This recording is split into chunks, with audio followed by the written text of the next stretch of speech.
Well, it's a Friday. We got Pat Evans back with us here on the show from Legal Sports Report. We're going to go over the latest in a couple of states. We don't talk about that often here on the show. Updates in Tennessee, Arizona as well. Let's bring Pat in. And Pat, summertime, I know for you in Michigan, getting ready, of course, for a little outdoor stuff I know is in your future for the weekend as well. Always great to see you. Thanks for coming on the show. No, thank you so much. I'll tell you, it's so important for me to be on this show that I was up late traveling back from a conference. I got in at 2 a.m. After sitting on a tarmac in Atlanta for 2 hours with no AC. So I might be a little off my game today, but I'm here just because I needed to see you. Oh, well, I couldn't be more honored, Pat, that you would make that appearance here on the show, especially after no AC. I can't imagine sitting on a plane with that. But Arizona, they could use a lot of AC. It gets very hot there, of course. It's a dry heat, as they say. Anyway, bad joke. Arizona Department of Gaming with an announcement. I know that they've had sports betting there. They've had sports betting operators there, but it has been mostly dominated by a couple of different sports books. Why open it up for other providers? Simply put, get some money? Is that it? I mean, yeah, the licensing fees would help a little bit, I'm sure. But yeah, it's such an interesting market. To your point, FanDuel and DraftKings, as well as BetMGM and Caesar, control, I think, more than 90% of the market. Now, there's 16 operators in the state. So that's, do the math there. That's 12 operators that have 10%. That's crazy. But sure enough, they're opening up the license application process again, the third time they've done such a thing since the market launched in fall of 2021. And it's largely because there are, in Arizona sports betting law, 20 slots for sports betting operators, 10 for the sports teams in the state and 10 for the tribes. There's been kind of a revolving door in Arizona at the bottom end of it. We've seen quite a few operators drop out. Fubo, Twin Spires, recently Unibet and WinBet have all pulled out. So right now there's only 16 operators, so there's 4 slots open. They figure, hey, let's go ahead and try to fill those back out.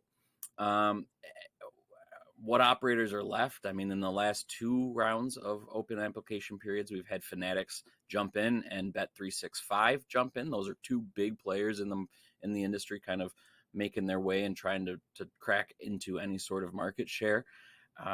So what is left? Circa, with their huge Las Vegas resort not too far away from Phoenix, you have to imagine they're going to look at the market again. Maybe Underdog looking to expand their market, as they're only live in North Carolina at the moment with their sports betting product.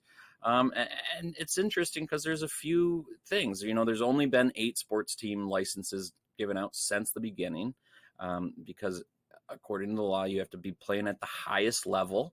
And I think your stadiums have to have a certain amount of capacity. And so, we know the USL team, the second tier soccer team, has applied a couple of times, but they're not at the highest level, so they haven't been granted a license. There are 2, there's an indoor football league team in Phoenix that has a license, so that's deemed highest level. There's 2 other IFL teams in Arizona that could also get a license. And then I just heard a rumor yesterday that the rodeo, PBR or the like, I'm not exactly sure what organization might be looking at securing a license in Arizona. So that could be the sports teams angles. I have to imagine the tribes, there's 16 tribes with gaming operations, and there's only 8 licenses connected to the tribes right now. So I have to imagine that'll fill back out with 2 more tribes. Interestingly enough, there are 2 smaller sports books, Sahara Bet, which is, of course, tied to the Arizona Coyotes, which no longer exist. Well, that's a complicated situation, but they're staying for now. And then Desert Diamond, which is a tribal endeavor that's actually outperforming a lot of sports books like ESPN Bet and Bet River. So lots of options in Arizona. This will close sometime in July, and then we'll know early August if any new operators are coming. So it's a fun state to pay attention to, and I hold it close to my heart because it was one of the first states I started paying attention to when I joined LSR. Yeah, no, I remember you talking about it initially when you've been on with us now for over a year, Pat. So I totally get that. Now, this is an embarrassing story. I don't know who it's embarrassing for. You'll have to tell me here. It occurs in the state of Tennessee, where there's a couple of sports books that were fined because they couldn't pay the winners? I mean, is this an accurate story? If this is true, Pat, like, who's to blame here? Is it the state? Is it the sports betting operators? I mean, this can't be allowed throughout the country, can it? Well, Tennessee is an interesting market, and for one of them is Fanatics. They self-reported that they allowed a couple of sports betting accounts that had self-excluded themselves to come off that list. Now that was the state level one. They caught that they were also on their nationwide self-exclusion list, so they were able to say, "Whoa, we need to fix this code." Did it, self-reported, agreed to a fine with the committee. Zen Sports, on the other hand, was found in December to not have enough money in their bank account to cover any sort of all their liabilities. And that's a big no-no. There's a huge, if you go to the story at Legal Sports Report, there's a huge kind of stipulation that the spokesperson at the council sent me and said, they didn't meet this. Apparently it was just some financial, not doing it right. I don't know how to put that, but supposedly they've been good since then, and they've carried enough money in their account to cover all the liabilities. But again, you never know with these small operators and kind of operators at Zen Sports, not in any other state.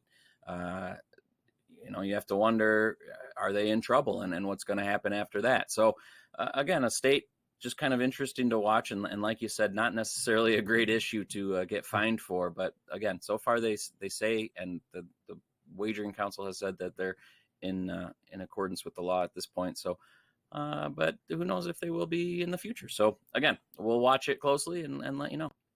Yeah, and that's why you guys cover it at Legal Sports Report. Another story that you cover, of course, is the offshore market. We talked about this on the show earlier in the week, and this is one that I can't figure out, Pat, at all.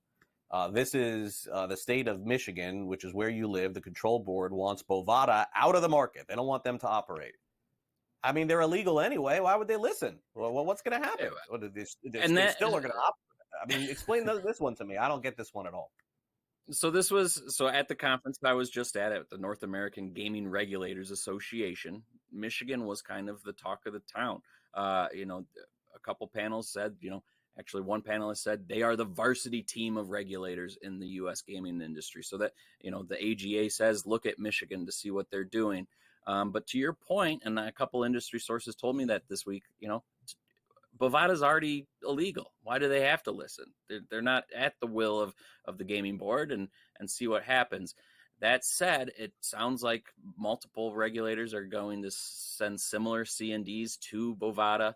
And see where it again, kind of to your point again, it's illegal in these markets. They don't have to respond at all. I think the deadline for Michigan was today or yesterday. I don't recall exactly, but anyway, it was a huge issue at the NAGRA conference, and one panel was kind of talking about what's next in the industry and where are we going in regulations, and they were talking about raising taxes that we saw in Illinois, and we've talked about a lot.